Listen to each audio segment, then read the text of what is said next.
भारत के लोग भारत को एक संपूर्ण बुलडोजर राज में बदलते देखना चाहते हैं। लोकतंत्र और न्याय व्यवस्था में विश्वास रखने वाले कई लोग कुछ सालों से लगातार ये सवाल करते आए हैं। उनका कहना है कि ये कहाँ का न्याय है कि बुलडोजर राज यानी बिना कानूनी प्रक्रिया से गुजरे लोगों के घर बुलडोजर से गिरा दिए जाएं और ये कार्रवाई एक नॉर्म बन जाए। अब एक रिपोर्ट आई है जो कहती है कि पिछले 2 सालों में देश भर में कम से कम 1.5 लाख घरों को अलग अलग कारणों से गिरा दिया गया। इसके कारण 7 लाख से ज्यादा लोगों को मजबूरन अपने घरों से बेदखल होना पड़ा। अंग्रेजी मैगजीन फ्रंटलाइन में अनुज बहल ने बुलडोजर से घर और दुकान गिराने की कार्रवाई पर एक विस्तृत रिपोर्ट तैयार की है। ये report housing and land rights network HLRN के हवाले से बनाई गई है। HLRN ने 2017 से लेकर 2023 तक इस तरह के आंकड़ों को इकट्ठा किया। रिपोर्ट बताती है कि इन सालों में बुलडोजर की कार्रवाई लगातार बढ़ी है और लोग बेदखल हुए हैं। इस दौरान कम से कम 16,80,000 लोग प्रभावित हुए। रिपोर्ट के अनुसार पिछले 2 सालों में 59% बेदखली झुग्गियों को हटाने, लैंड क्लियरेंस, अतिक्रमण हटाने या शहरों को खूबसूरत बनाने की पहल के कारण हुई है। साल 2023 में इन सब वजहों से करीब 3 लाख और 2022 में करीब 1.5 लाख लोगों को विस्थापित होना पड़ा। इसके अलावा इंफ्रास्ट्रक्चर और तथाकथित विकास योजनाओं के कारण भी लोगों को विस्थापित होना पड़ा। इनमें से कई मामलों में सरकारों ने अतिक्रमण हटाने या शहरों की सौंदर्यीकरण जैसे कारणों का इस्तेमाल किया।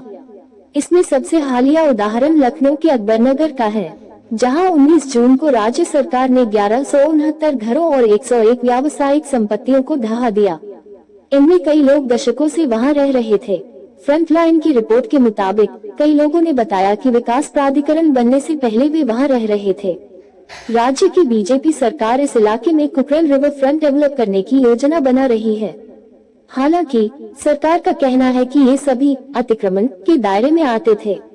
सजा के तौर पर बुलडोजर की कार्रवाई लोगों की बसाहतों को उजाड़ने में इन सब के अलावा एक नया ट्रेंड चला है। किसी भी हिंसा या अपराध की घटना में आरोपियों के घरों या दुकानों को गिराने का चलन। हालांकि ऐसे लगभग हर मामले पर प्रशासन की दलील रही है कि अमुक व्यक्ति का घर अवैध तरीके से बना था। पिछले 2 सालों में दिल्ली के जहांगीरपुरी, यूपी के प्रयागराज, सहारनपुर, मध्य प्रदेश के खरगोन, हरियाणा के नूह की घटनाएं चर्चित रही हैं। अप्रैल 2022 में हनुमान जयंती की शोभा यात्रा के दौरान झड़प हुई थी। इसके बाद नई दिल्ली नगर निगम NDMC ने करीब 25 दुकानों और घरों को बुलडोजर से गिरवा दिया गया था। बताया गया कि इनमें से ज्यादातर पीड़ित मुस्लिम समुदाय से थे।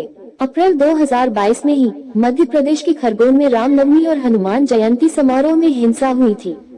इसके बाद प्रशासन ने मुस्लिम समुदाय से जुड़े लोगों के 16 घरों और 29 दुकानों को बुलडोजर से गिरा दिया था।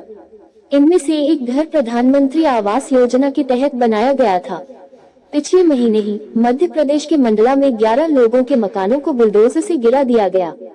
प्रशासन ने दावा किया था कि इन लोगों के घरों में कथित रूप से गाय का मांस बरामद हुआ था। बुलडोजर चलाने को लेकर प्रशासन ने दलील दी थी कि घर सरकारी जमीन पर बने थे। मुस्लिमों को टारगेट किया गया। इस साल फरवरी में एमनेस्टी इंटरनेशनल की रिपोर्ट से पता चला कि इस तरह की 128 कार्रवाइयों में मुस्लिमों को टारगेट किया गया, जिसमें 617 लोग प्रभावित हुए। एमनेस्टी ने लिखा कि मीडिया में कई बार इस तरह की कार्रवाई को समर्थन देते हुए पेश किया गया। यूपी के मुख्यमंत्री योगी आदित्यनाथ को बुलडोजर बाबा जैसी पदवी दी गई। रिपोर्ट में खुद प्रधानमंत्री नरेंद्र मोदी के एक बयान का हवाला दिया गया है। उन्होंने लोकसभा चुनाव के दौरान बाराबंकी में एक रैली के दौरान कहा था, अगर सपा और कांग्रेस सत्ता में आते हैं तो रामलला फिर से टेंट में चले जाएंगे और वे राम मंदिर पर बुलडोजर चला देंगे। उन्हें योगी जी से ट्यूशन लेनी चाहिए, कहाँ बुलडोजर चलाना है और कहाँ नहीं चलाना चाहिए। फ्रंटलाइन की रिपोर्ट के मुताबिक HLRN के डेटा से पता चलता है कि इस तरह की बेदखली की कार्रवाई में 44% मुस्लिम प्रभावित होते हैं। इसके अलावा 23% कार्रवाई का शिकार आदिवासी होते हैं। वहीं 17% OBC और 5% दलित ऐसी कार्रवाइयों से प्रभावित होते हैं। रिपोर्ट बताती है कि देश में करीब 1,70,00,000 लोग इस डर के साए में जी रहे हैं कि उनके घरों को कभी भी ऐसी कार्रवाइयों में ढहाया जा सकता है। इन कार्रवाइयों के बारे में कई बार सरकार पर आरोप लगे कि बिना नोटिस के ही लोगों के घर गिराए गए। कई बार सुप्रीम कोर्ट और हाई कोर्ट ने भी सरकारों की इस तरह की कार्रवाई पर सवाल उठाए हैं।